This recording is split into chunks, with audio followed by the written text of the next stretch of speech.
जातिगत गणना तो मैं बताना चाहता हूं, इनकी गणना का जो मूल मंत्र है वो क्या है? भैया राहुल लोकसभा में, माता सोनिया राज्यसभा में, फिर बहन प्रियंका लोकसभा में, परिवार की गणना संसद में हो गई पूरी। अब जोर जोर से कहो जातिगत जनगणना है जरूरी। इनकी पार्टी का देख लीजिए, इनके 5 सांसद कौन? अखिलेश भैया, डिंपल भाभी और डिंपल भाभी के 3 देवर। परिवार की गणना हो गई लोकसभा में पूरी। अब कहो जातिगत जनगणना है बहुत जरूरी। इसीलिए कहता हूं परिवार को सत्ता पूरी चाहिए। 7 पासी हैं, 4 कुर्मी हैं, पर सबको केवल दिखाने के लिए चुन। ठीक है। अच्छा एक अब क्योंकि कांवड़ के ऊपर क्या गया? स्वामी दिवाकर एक बात क्लियर करना देश के लिए जरूरी है और खुदा के वास्ते निवेदन, इसको काटिएगा मत। बिल्कुल।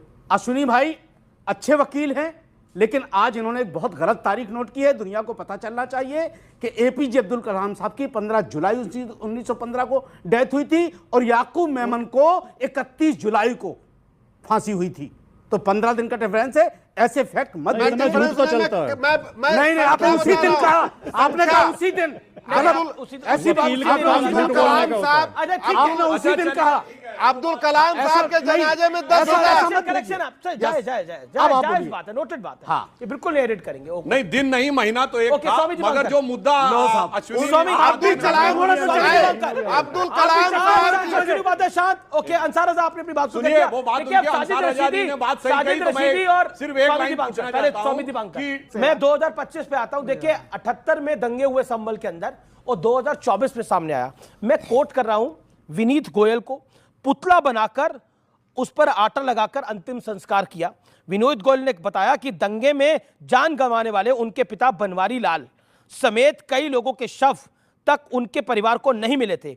उनमें घास फूस डालकर और ऐसे पता लगा कि उनके पिता का देहांत हो गया है। चश्मे की डंडी जली हुई जब मिली तब पता लगा कि परिवार का एक सदस्य नहीं रहा है।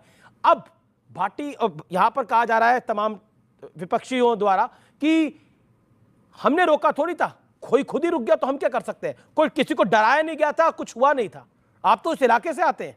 समझिए कि जिनके शव तक ना मिले, चश्मे की डंडी से पहचान हो, उन्हें रोका नहीं गया था, बचे थे वो, करने को ना था। पहली बात। दूसरी बात, भाटी जी ने कावड़ का नहीं कोई फैक्ट नहीं है। फिर क्या फायदा? फरिश्ते आए थे, कर गए। बोलने दीजिए ना दादा, बोलने दीजिए। हिंदुओं को दुश्मन बोलने सुनिए ना दादा, बोलने दीजिए। आप बोले, मैं सुना ना। मुझे लगता है कि हिंदू कुश में भी कोई नहीं आया था, खुद ही हम लोग वहां भी मर गए। कांधार भी कोई नहीं आया था, हम स्वयं मर गए। पाकिस्तान में भी हमें किसी ने नहीं मारा, हम स्वयं मरे। केरला फाइल, कश्मीर फाइल जिन्हें झूठ, केरला फाइल,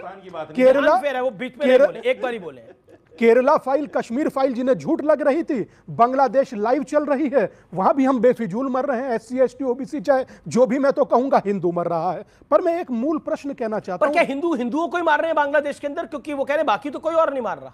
मुझे अब इससे मजाक होगा। अब नहीं, मैं सवाल पूछ रहा हूं। ये फनी है? फनी नहीं, सवाल पूछा गया। इससे ज्यादा दुखद कुछ हो सकता है कि किसी पति के सामने पत्नी का रेप होना, भाई के सामने बहन का रेप होना, और उसके बाद आकर के इस मंच पर झूठी निंदा कहकर एक शब्द बोलना। हमारी इसमें क्या गलती है? लेट ना दादा, हमें ये दादा अमीश अगर बोलने नहीं देंगे तो यार नहीं चलेगा ना। कौन मना कर रहा है? बोलने दीजिए ना। आप बोलिएगा, मैं मना कर रहा हूं। इस देश के अंदर सर तन से जुदा के नारे पर लाखों की भीड़ सड़कों पर आती है। बांग्लादेशी काट दिए गए, एक आदमी बताइए जो आया हो। और बात करना मात्र निंदा। अमीश जी, तो हमें बोलने का मौका है ना। और हमास और हिजबुल्लाह के लिए अमीश इस देश के अंदर हो जाएगी ना फिर। यार ये तो गलत, एक तरफा कैसे हो रही है? आप एक सेकंड, आपके भी नहीं बोले जाए। अगर बिल्कुल एक तरफा नहीं हो रही होता, आप बोले, हम लोग चुप रहे भाई। और रही बात भाटी जी ने कावड़ की कही, कावड़ एकमात्र ऐसा उत्सव महोत्सव हिंदू आस्था का केंद्र है जिसे बच्चा मनोती के तौर पर मांगता है और पूरी होने पर हरिद्वार से जल लेकर आता है। पहला। दूसरा, एकमात्र कावड़ ऐसी है जिसमें करोड़ों हिंदू मात्र भोला होते हैं, त्यागी यादव ब्राह्मण ठाकुर नहीं होते। और उसके बाद भी देश के सर्वोच्च बड़े मंच पर बैठकर कहना कि कावड़ बेकार की बात है, तो मैं ये देश के विवेक पर छोड़ता हूं कि मैं जवाब दे रहा हूं। कावड़ पे बोला गया, आपने बोला क्या बोला था? कावड़ एक धंधा है मैं आप मेरे से आदरणीय हैं, लेकिन मैं ये कहता हूं कि धंधा वो टिप्पणी करने की बात है ना। ये बताएं, हिंदू मुस्लिम हिंदू सुधांशु मुस्लिम, हर बात में त्रिवेदी हिंदू और अश्विनी उपाध्याय कांवड़ लाए थे क्या? ईमानदारी से बताएं। अमीश, मैं कावड़ अमीश मेरा नंबर है। शिव की शपथ है, कांवड़ ईमानदारी तो से मैं भी नहीं बताएं। लाया। हैं, आप भी नहीं लाए। मैं भी नहीं लेकर आया। और क्या? वो भी मैं यही कहना कांवड़ मैं चाहता नहीं लेकर आया। हूं। मैं वही कहना चाहता हूं। मैं कहना पिछले चाहता हूं। दलितों को लगा देते हैं कांवड़। अमीश, सुनिए, अपने सुनिए। बच्चों नहीं को सर, यूनिवर्सिटी आपको लगते हैं भेज कांवड़? देते हैं। सुनिए, अपने एक बच्चों लाइन। को विदेश भेज आप देते जो हैं। एक बात बिल्कुल आप बोलिए एक बात सिर्फ- बोलिए एक बात कहना चाहता हूं, बहुत माफी के ये साथ। दोनों क्यों नहीं लाए? अगर इतना अच्छा संस्कार बता रहे हैं ये दोनों क्यों नहीं लाए? जी, जी, मुझे इस जी। सवाल का जवाब दीजिए मैं आप। खुद 5 बार लेकर अरे आया। आपसे बात नहीं कर रहे हम। मैं सुनिए, आपने मुझे पूछा बोलने- इनसे? नहीं, हम इन मुझे दोनों बोल- की बात कर रहे हैं। भाई, ये दोनों थे, ये दोनों तो यही और है। आप भी नहीं लाए। और सुनिए, मुझे बोलने दीजिए।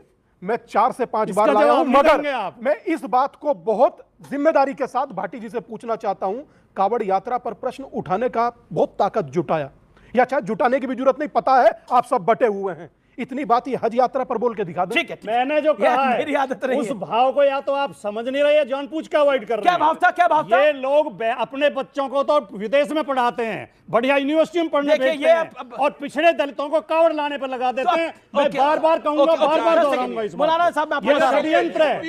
यूपी का एक नेता बताइए जिसका बेटा विदेश में पढ़ा हो, मुख्यमंत्री का बताइए।